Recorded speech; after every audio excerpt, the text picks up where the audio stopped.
Salut, salut, chers camarades, peuple d'Afrique, peuple de Côte d'Ivoire et peuple d'Afrique, peuple du Mali, soyez salués. Le Mali aujourd'hui a décrété, je crois, un jour de deuil national, ou je crois combien de jours de deuil national, en tout cas, des journées de deuil national. Camarades peuple d'Afrique, soyez salués. Nous vous disons ici et là, l'heure est grave. L'heure est grave. Pourquoi je dis l'heure est grave? Parce que il y a Human Rights Watch. Human Rights Watch, on va vous expliquer d'où Human Rights Watch tient ses financements. On va vous expliquer pourquoi je dis que Human Rights Watch m'inquiète quand elle met sa gueule dans une histoire, dans un pays tiers. Je vais vous expliquer. Et aussi, je demande aux Burkinabés de faire très attention, très attention. Parce que à l'heure où je suis en train de vous parler là, où on se voit là, on se parle là, ce jeudi 11 août 2022, Roch Marc Christian Kaboré se trouve à Abidjan avec Alassane Dramane Ouattara. Je répète, aujourd'hui où je suis en train de vous parler, le jeudi 11 août 2022, Roch Marc Christian Kaboré, ancien président du Burkina Faso, est aujourd'hui du côté de la Côte d'Ivoire avec Alassane Dramane Ouattara. Il va passer du temps, après il va continuer sur le Qatar, où le terrorisme, en tout cas, est le plus financé. Le plus grand financeur du terrorisme, c'est le Qatar. Donc, Roch Marc Christian Kaboré va quitter Abidjan et puis il va pas directement au Qatar pour aller s'entretenir, en tout cas avec les autorités là-bas. Camarades peuple d'Afrique, on vous explique quelque chose pour que vous compreniez de quoi il s'agit. Aujourd'hui, où je suis en train de vous parler, dans le Sahel, c'est chaud. C'est très chaud. Mais je dis au peuple du Sahel d'applaudir et d'être heureux. Pourquoi? Parce qu'en réalité, la guerre est aujourd'hui déclarée de façon subtile par procuration entre la France et la Russie, et les États-Unis sont des observateurs sur le terrain. Je répète, aujourd'hui, la guerre est déclarée de façon subtile entre la France et la Russie par procuration. Parce que la France finance, la France arme, la France déclare une guerre, la France engage une guerre contre le Mali par procuration à travers les terroristes. Et aujourd'hui, la Russie, au vu aussi de tout ça, a décidé d'attaquer. Par procuration aussi. Donc aujourd'hui où je vous parle, il n'y a plus de limite. Il n'y a plus de tracasserie administrative quant à la fourniture d'armement entre le Mali et la Russie. Les armes vont atterrir. Les équipements militaires vont atterrir au Mali et ça va péter. Ça va péter sur les terroristes et ça va péter sur toute personne qui voudra en tout cas s'engager contre le Mali. On va vous expliquer. Et aussi, vous voyez, les partisans de Dramane Ouattara qui s'adonnent à des actions, je dirais, idiotes et moutonnières. Si tu n'es pas cabri, tu ne peux pas t'adonner à ce genre de comportement. Mais camarades peuple d'Afrique, commençons par le début du commencement. On va aller petit à petit, chers camarades.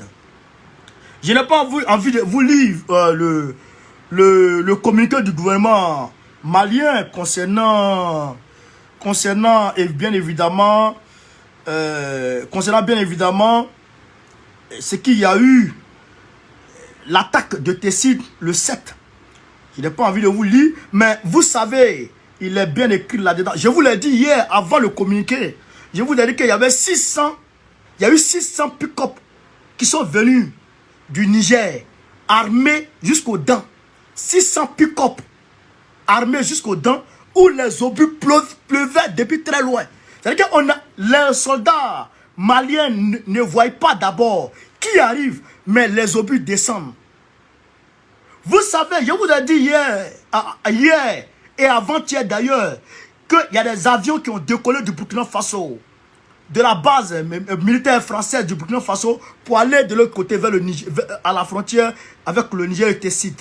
Et aussi, je vous ai dit qu'il y a un drone français qui est venu prend les informations au niveau de la base de Tessit avant d'aller transmettre des informations aux terroristes, afin que ces derniers puissent préparer aisément l'attaque, venir prendre, en tout cas, venir prendre par surprise l'information. Je vous ai dit ça hier. Donc, il n'y a rien à nier, il n'y a rien à cacher. Les Français, c'est eux qui sont les commanditaires de cette attaque. C'est eux qui commanditent toujours les attaques. Donc, aujourd'hui, réponses leur seront apportées. En tout cas, camarades, je vous demande de partager au maximum la vidéo. Je vous demande de partager au maximum la vidéo. Est-ce que... Voilà. Partagez au maximum la vidéo. Faites le maximum de partage. Voilà. On va commencer déjà par le début du commencement, chers camarades. Ceux qui sont avec nous sur Telegram, partagez là-bas. J'ai mis le lien Telegram en titre sur ma page, l'Afrique d'abord, où Gbagbo a porté chapeau bleu. Vous allez voir ça, chers camarades, peu d'Afrique. On va commencer par le début du commencement, chers camarades, très rapidement. Pourquoi je suis sorti à cette heure-là? Mais malgré tout, je vais sortir après. Hein. Je vais sortir le soir. Voilà. L'un ne dérange pas l'autre. Je vais sortir le soir. Voilà. Donc, on va très rapidement vous montrer quelque chose. Voici ça ici. Roch Marc Christian Kaboré devrait se rendre à partir de ce jeudi à Abidjan, puis Dubaï. Autant pour moi, Dubaï, pour des soins conneries. Donc, actuellement, jeudi 11 là, il est à Dubaï. Et il est à Abidjan, autant pour moi. Il est à Abidjan actuellement. Roch Kaboré à Abidjan. Ils vont aller échafauder des stratégies pour venir fatiguer Damiba. C'est de ça qu'il s'agit. Ils vont vous manipuler, vous, Burkinabé, à détester Damiba. C'est ça qui est mis en place. Et vous allez tomber dans le jeu. Parce que je vous sais capable de tomber dans ce jeu-là. Vous allez tomber dedans. Je vous regarde. Je vous regarde. Vous allez tomber dans le jeu. Donc, ici, voilà. Ici, ce qui nous intéresse dans l'affaire, on dit ici, Human Rights Watch, c'est RFI qui en parle. Human Rights Watch dénonce les violations des droits humains au Mali. Human Rights Watch. Pendant que le Mali est en deuil.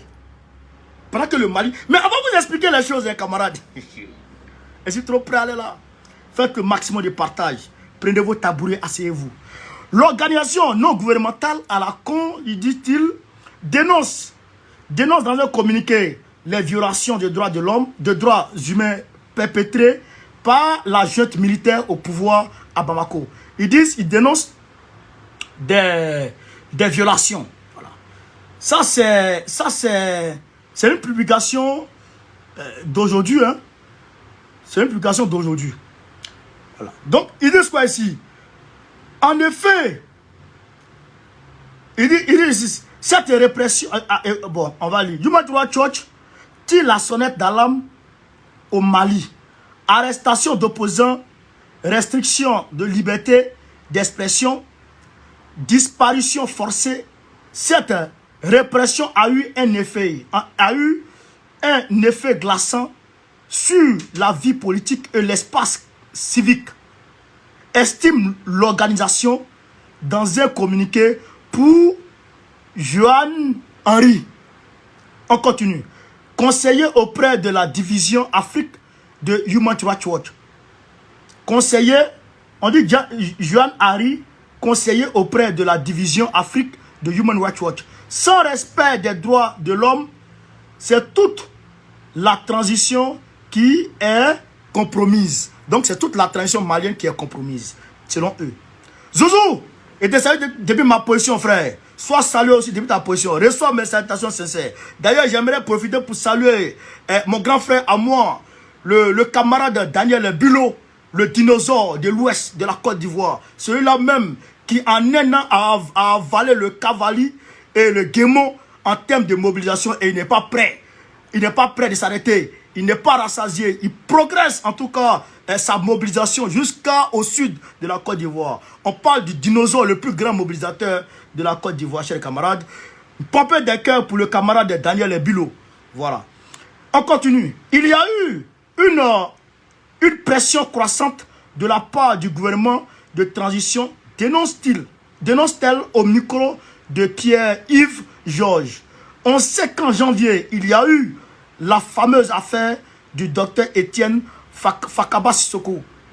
C'est un professeur d'économie qui a été détenu pendant 6 mois. Et certains, à cause d'un commentaire qu'il a fait publiquement autour des effets des sanctions de la CEDEAO. Il y a eu aussi les arrestations des dirigeants de partis politiques dans l'opposition, comme le docteur Omar Mariko, qui a été arrêté le 6 décembre 2021 à l'aéroport. Donc, camarade peuple d'Afrique, il a été arrêté. On a vu qu'il voulait rejoindre la France pour installer les choses. Mais on continue. Le pays est en train de faire une transition de 2 ans de 2 ans depuis les élections. Donc, c'est une période très importante et c'est politiquement aussi très fragile. Je dirais tout simplement que le respect pour les droits de l'homme est une grande partie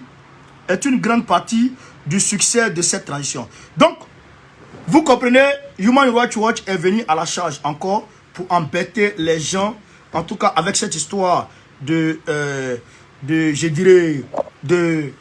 comment ils appellent ça, de droits de l'homme. Camarades peu d'Afrique, soyez posés, je vais utiliser le petit téléphone aisément.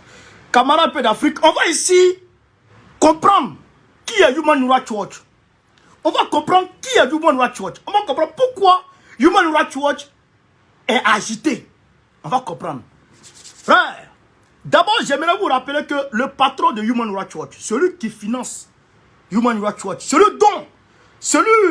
de qui dépend Human Rights Watch, a été interdit, a été chassé de la Russie en 2003.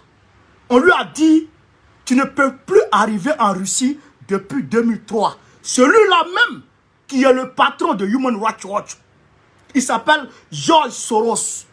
George Soros, c'est lui qui finance Human Rights Watch. On va vous dire qui est George Soros avant d'aller en profondeur chez les camarades d'Afrique. Voilà pourquoi j'ai dit Human Rights Watch. Voilà pourquoi j'ai dit Human Rights Watch. J'ai créé pour Human Rights Watch. J'ai peur de cette histoire de Human Rights Watch. Ça m'énerve. Je ne suis pas en paix quand j'entends parler de Human Rights Watch. Je ne suis pas en paix quand je vois Human Rights Watch. J'ai la phobie de Human Rights Watch. J'ai la phobie des ONG criminelles. J'ai la phobie de ces ONG-là. Camarades peu d'Afrique, faites le maximum de partage. Vous allez voir ici de quoi il s'agit. Très rapidement, on va commencer, on va mettre un peu, quelque chose. Quelque chose. Vous allez comprendre quelque chose. Ce qui se passe dans quelque chose. Vous allez comprendre, chers camarades peu d'Afrique. Vous allez comprendre. Ils ne peuvent quand même pas exécuter Laurent Gbagbo. Bien qu'un procès en Côte d'Ivoire, oui, mais sans lui. Il est trop populaire. À la Cour pénale internationale, ce sera mieux. Surtout qu'elle est le parfait outil de justice des vainqueurs. Externalisé donc à La Haye pour un procès à charge et unique, le procureur a à sa disposition un budget de plus de 28 millions d'euros. La défense, 76 000 euros. L'une des principales sources d'accusation est l'association Human Rights Watch, qui est entièrement financée par Soros. Par Soros, un ami de Ouattara. Écoutons encore. Au procès de Gbagbo à la CPI, chez les camarades, écoutez ici, là. Parce que si Gbagbo connaît parle, ils vont dire Timman. Écoutez ici. Outil de justice des vainqueurs. Externalisé donc à La Haye pour un procès à charge et unique, le procureur a à sa disposition un budget de plus de 28 millions d'euros. La défense, 76 000 euros. L'une des principales sources d'accusation est l'association Human Rights Watch, qui est entièrement financée par Soros, ami de Ouattara. Malgré ça, par 2 fois en 2016. Soros, ami de Ouattara, l'une des principales causes d'accusation. Attends. Entièrement financée par Soros. Attends. 16 000 euros. L'une des principales sources d'accusation est l'association Human Rights Watch, qui est entièrement financée par Soros, ami de Ouattara. Malgré ça, par 2 fois en 2000. Par Soros, ami de Ouattara, l'une des principales sources d'accusation, c'est Human Rights Watch en Côte d'Ivoire. Human Rights Watch en Côte d'Ivoire. Human Rights Watch a accusé Gbagbo à la CPI. Écoutez, hein?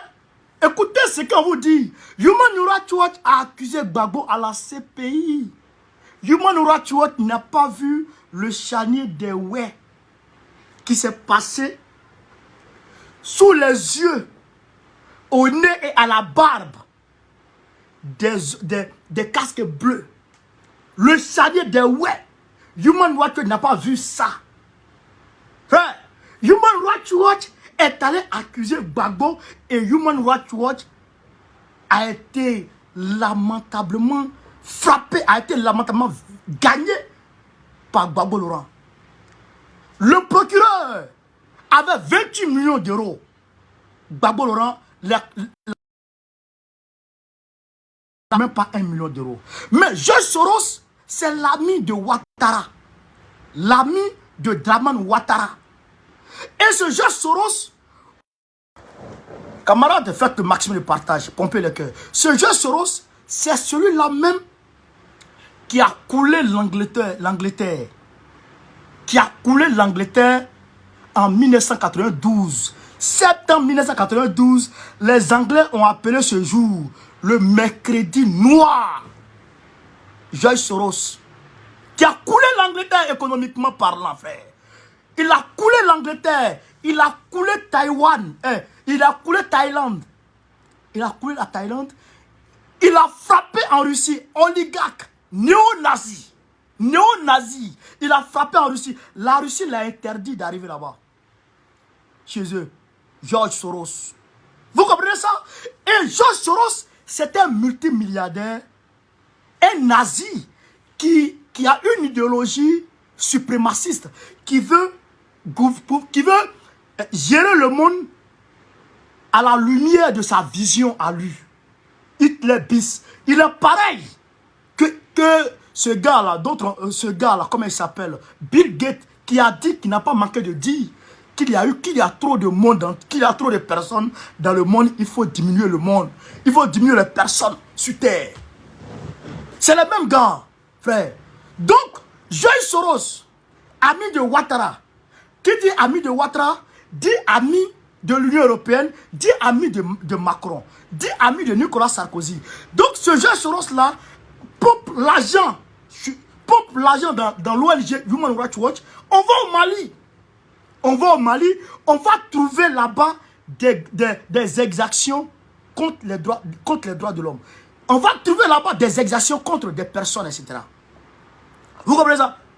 Vous comprenez ça? Donc, ils vont, comme on dit c'est une ONG non gouvernementale. Mais en réalité, on sait qu'ils sont financés par qui? Par George Soros. George Soros est l'un des grands financeurs du Parti démocrate américain. George Soros, c'est l'un des grands financeurs du Parti démocrate américain. Vous comprenez ça? Vous comprenez ça? C'est l'un des plus grands débiteurs de crédit à la Banque mondiale. Quand on dit PPTE là, George Soros il est le premier à courir, venir payer la dette de tout le pays, paye la dette de tout le pays. Et puis il s'assoit ça, et puis il vous impose comment vous devez payer l'argent. George Soros, un prédateur. On va ici très rapidement écouter un peu George Soros. On va écouter un peu un certain chose sur lui. Voilà, un certain chose sur lui. Voilà, écoutez ainsi très rapidement. Milliardaire, philosophe, spéculateur, influenceur, écrivain, oligarque, prédateur, insensible, philanthrope. Les mots ne manquent pas pour définir l'un des hommes les plus controversés de l'histoire contemporaine, le visage du capitalisme néolibéral incarné, la légende vivante du trading, George Soros. Et pourtant, certains de ces qualificatifs ne vont pas du tout ensemble. À 91 ans, Soros... Prédateur économique, George Soros. C'est lui qui a coulé l'Angleterre, frère. En 1992. C'est lui qui a coulé l'Angleterre, George Soros. Donc, c'est lui aujourd'hui qui est dirigé contre le Mali, qui pilote Human Rights Watch contre le Mali. Même la même ONG Human Rights Watch qui est allé en Côte d'Ivoire et qui a trouvé des exactions de Gbagbo contre contre un certain nombre de choses, contre des populations. Et qui a été l'une des principales sources d'accusation contre Gbagbo, frère. C'est ce Human Rights Watch aujourd'hui qui est au Mali, qui est en train d'embêter les Maliens. Quand les terroristes viennent tuer les civils, ils ne voient pas ça. Quand les femmes tuent les terroristes, là, il y a exaction contre les droits de l'homme. Il y a violation des droits de l'homme. Vous comprenez un peu, chers camarades? Vous voyez un peu la gravité des choses? Vous voyez un peu la gravité des choses? D'ailleurs, on va un peu écouter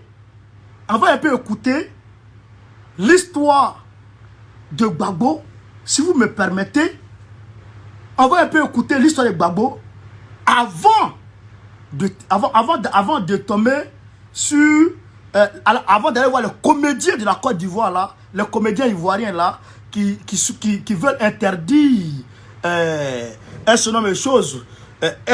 Comment on appelle ça? Le concert des Maliens, le concert des Maliens en Côte d'Ivoire. On va déjà écouter l'histoire de Gbagbo. Écoutons ici, j'ai camarade. Sarkozy a commis en Afrique 2 crimes que la France paye très cher. L'assassinat de Kadhafi en Libye et le coup d'État contre le président Laurent Gbagbo en Côte d'Ivoire. Voilà. Les deux affaires sont remarquablement similaires. Pour résumer, dans les deux cas, un président français en exercice a sciemment utilisé la force militaire française contre un pouvoir légitime d'un État tiers pour imposer un régime plus favorable à des intérêts privés et, semblerait-il, également pour éliminer des preuves de financement occulte de campagnes électorales françaises. Et ce sont les populations, tant françaises que libyennes ou ivoiriennes, qui en paient le prix humain, financier, sécuritaire et démocratique. C'est le cadre général, tant en Libye qu'en Côte d'Ivoire. Sur le cas libyen, nous avons régulièrement sur ce même plateau détaillé les conséquences migratoires catastrophiques pour l'Europe et la France. Camarades, c'est quoi on va faire? Je vais publier la vidéo sur ma page. Vous allez voir. Je pense que beaucoup d'adresses sur ma page pour qu'on aille revoir encore la vidéo afin qu'on puisse réactualiser en tout cas le logiciel. Mais ici, on va vous montrer, on va vous faire écouter ici des comédiens. Des comédiens bien sûr. On va écouter des comédiens ici. Ce abus des autorités de leur pays, des concerts de ceux-ci sont régulièrement organisés dans la capitale ivoirienne comme pour narguer les familles de nos compatriotes. Camarades, le direct a attaqué, faites le maximum de partage. Le direct a attaqué. Le direct a attaqué. Ils rassemblent les membres de leur diaspora et de nombreux Ivoiriens détenus. Ivoiriens tenus de musique moderne apparaissent comme un déni de la souffrance de ces vaillants militaires injustement incarcérés. C'est pourquoi la coalition pour la libération des 49 soldats ivoiriens par le Mali demande 1. Que soit suspendue dans l'immédiat jusqu'à nouvel ordre la tenue de tout concert et autres manifestations à caractère ludique de ressortissants maliens sur le territoire ivoirien, le temps que cette situation malencontreuse trouve une issue heureuse. 2. Que le ministère ivoirien en charge de la culture et le district autonome d'Abidjan prennent toutes les mesures de ces événements culturels. Est-ce que la vidéo n'a pas de problème?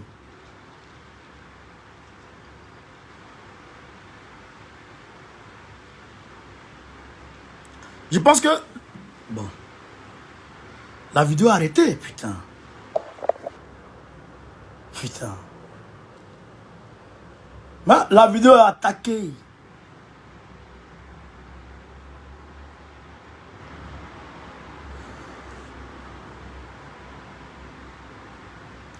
Donc, vous comprenez de quoi il s'agit? Ils disent qu'ils ne veulent plus qu'il y ait de concert des artistes maliens en Côte d'Ivoire. C'est ce qui va permettre, c'est ce qui va leur permettre de quoi? D'obtenir la libération des prisonniers, des mercenaires de Ouattara. Ils disent aussi que aucun Malien ne doit organiser de fêtes de manifestations joyeuses, etc. C'est une manière pour eux de les narguer parce que, là, je le connais. Draman est un criminel par essence. Je vais vous montrer quelque chose, chers camarades. À l'heure où on est en train de parler, qu'est-ce qui se passe? Qu'est-ce qui se passe? Assimi Goïta a reçu à Bamako Amina dit mais c'est quoi ça?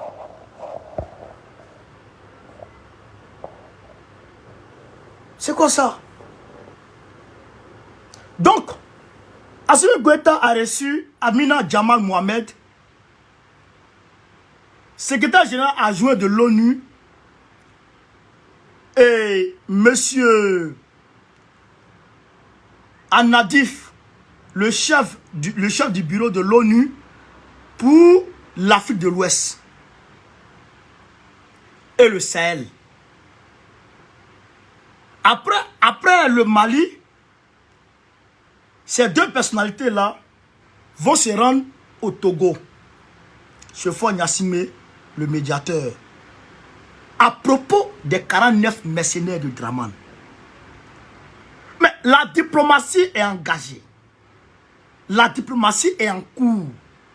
L'ONU s'est engagée. Mais comment ça se fait que...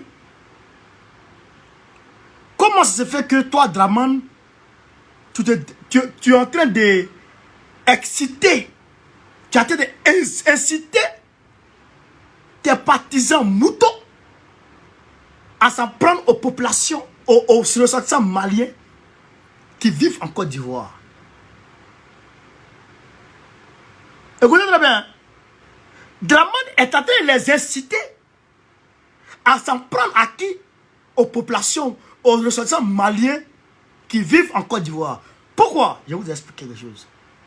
Quand Gbagbo devrait venir en Côte d'Ivoire, quand Gbagbo devait rentrer, alors que Ouattara avait dit que Gbagbo devrait rentrer en catimini. Ouattara avait dit que Gbagbo devrait rentrer en catimini. Nous sommes opposés à ça. Et donc, Ouattara a incité, Ouattara comment on appelle ça, a activé, a actionné Lassana Diaby. Vous vous rappelez de ce nom? Ouattara a actionné Lassana Diaby afin de s'opposer comme chef des victimes, comme président des victimes à l'arrivée de Gbagbo en Côte d'Ivoire. Comme il sait que sur le volet diplomatique, il est battu. Et il sait aussi, sur le volet juridique, il est battu. Il sait aussi que s'il s'engage dans du forcing militaire avec le Mali, il sort la bouche, la gueule, en tout cas fendue. Il sort la gueule cassée dans l'affaire. Alors qu'est-ce qu'il faut faire?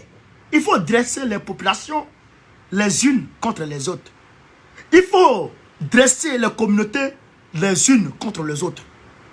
Et ce qu'il est en train de faire, il est en train d'actionner ces moutons, ces cabris, ces ignorants, ces inconscients, à aller s'en prendre à qui? Aux populations maliennes qui vivent en Côte d'Ivoire. Mais il y a des Ivoiriens qui vivent au Mali. Il y a des Ivoiriens qui vivent au Mali. Et si les Maliens rentrent dans le même état d'esprit que vous, et si les Maliens rentrent dans un état d'esprit de coup pour coup, même s'il y a 4 millions de Maliens en Côte d'Ivoire, et qu'il y a 10 Ivoiriens au Mali, si vous tuez 100 personnes au Mali, en Côte d'Ivoire, et que les Maliens tuent une seule personne en Côte d'Ivoire, vous n'avez pas gagné la guerre. Vous n'avez pas gagné. Tu ne peux pas gagner une guerre où tu perds un membre de ta famille. Tu as perdu, frère. Parce que c'est pas parce que tu vas aller tuer en masse là-bas qu'on a tué un ici que tu vas dire que tu as gagné. Tu n'as pas gagné. Celui que tu as perdu là, il ne pourra pas le réveiller.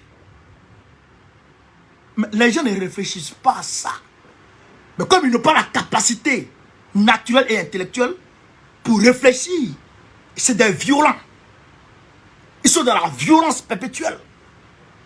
Ouattara lui-même, leur père, est violent. Criminel.